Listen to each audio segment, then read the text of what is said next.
Hey everyone, welcome to another Optimism governance overview. Today we're going to be going through voting round 4. So this voting cycle ends on August 3rd, and it's a little bit of a lighter cycle with only 6 proposals, and we're going to be going through all of them and how I'm going to vote. And this week gets a little bit spicy because I have a very strong opinion about one of these proposals that's actually going against the consensus right now. If you're not super tapped into optimism governance, this could still be an interesting video because you get to see ahead of time which protocols will be offering token incentives and which ones will be migrating over to L2s like Optimism. And as always, I'm going to do these videos for every single voting cycle to give people an opportunity to catch up on Optimism governance, and I'll be explaining the logic behind each of my votes. If you have OP tokens and you like this transparency, I would be honored to be your delegate. I'll make sure to put a link to my delegate page down below. And as always, all of my opinions are malleable, and so if you have feedback on some of my logic,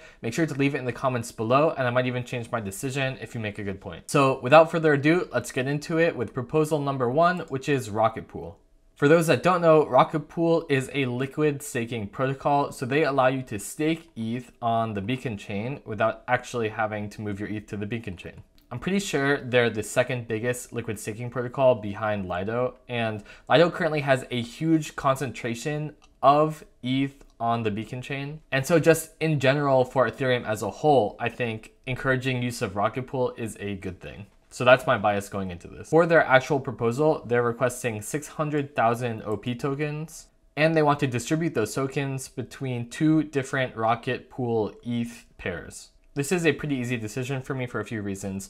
First, Rocket Pool is a well-known protocol with a big TVL and they have a great reputation. Second is that liquid staked Ethereum tokens are not super popular on L2s right now, so bootstrapping liquidity to become the main source of liquidity for these on L2 is a worthy goal. And third, from an Ethereum generalist perspective, I think it is good to incentivize things other than just Lido. So I will be voting yes on this proposal. Next up is Boardroom. They are a platform that provides an interface into the governance of different DAOs. They allow for things like delegate discovery, and you can track to see how many votes each of these delegates have had.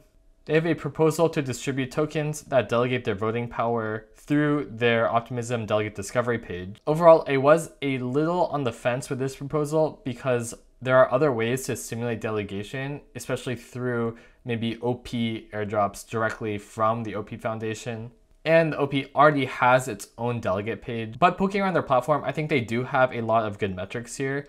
And the whole point of the Optimism Collective and the token house is to be a really good governance protocol. With retroactive public goods funding and all of these things, having a high level of participation in governance is important. And the number of OP tokens that they requested seems reasonable, so I'm going to vote yes on this proposal. And if you scroll down on their delegate page, you can see me here with 0.2% of the voting power, and 211 people are delegating to me. Here you can track my voting history, and if you want, you can delegate to me, which, you know, wouldn't be a terrible idea. Okay, moving on. Okay, next up we have DHedge, and this is a proposal that I have a very strong opinion about. The current voting for DHedge is massively in favor of the proposal, but I think this is a really big mistake. So I have no problem with actual DHedge as a platform. Basically, what they allow you to do is create these funds that other people can invest in. If we filter by optimism, we can see there are a handful of funds, and this kind of platform seems fine. DHedge has a fine app, and I wouldn't have a problem with giving them optimism incentives,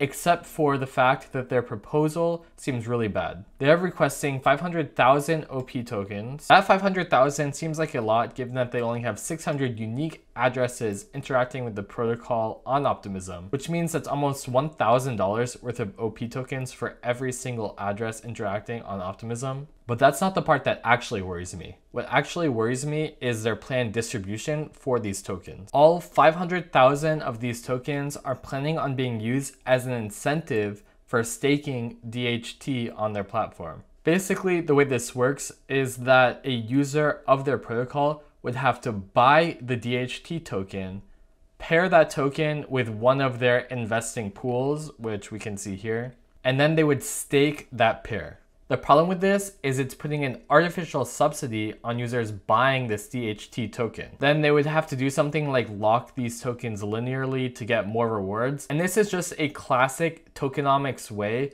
to juice the price of a token, by creating short-term demand for people that are buying it to get these liquidity rewards, and by reducing the supply by forcing them to lock it up. I don't even necessarily have a problem with protocols using these kinds of weird economic incentives to boost their token price, but my problem comes in when they're asking for a huge amount of OP tokens to subsidize that process. If they actually wanted to align incentives on Optimism, they could provide simple liquidity incentives to anybody that's participating in some of their investing pools. But instead they're creating this forcing function which will artificially increase the demand for their token. And there's also one other problem, is that we don't even know which pools will be allowed to be incentivized. They say that DHedge will operate a whitelisting process to ensure the stakeable pools are of sufficient performance and TVL. But there are no objective metrics for this whitelisting process, so it's possible that they could just subsidize their in-house pools, which is almost double dipping in their incentive rewards. So on this proposal,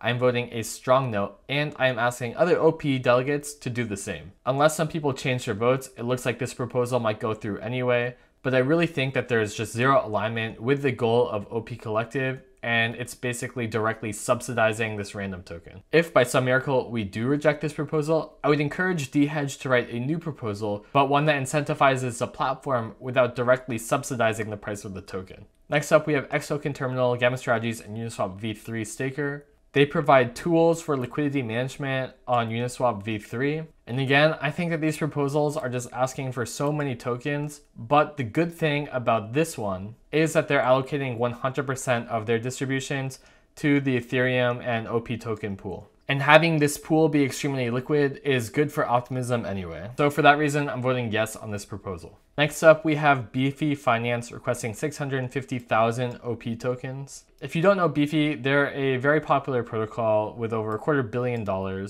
And they're basically an aggregator for providing liquidity to a bunch of different other protocols. And then they do some things like auto compounding and stuff too. Personally, I'm not the biggest fan of platforms like this, but there are a few things about this proposal that I think do align it with the vision of Optimism. So they're distributing 35% of tokens to incentivize the Beefy OP farm.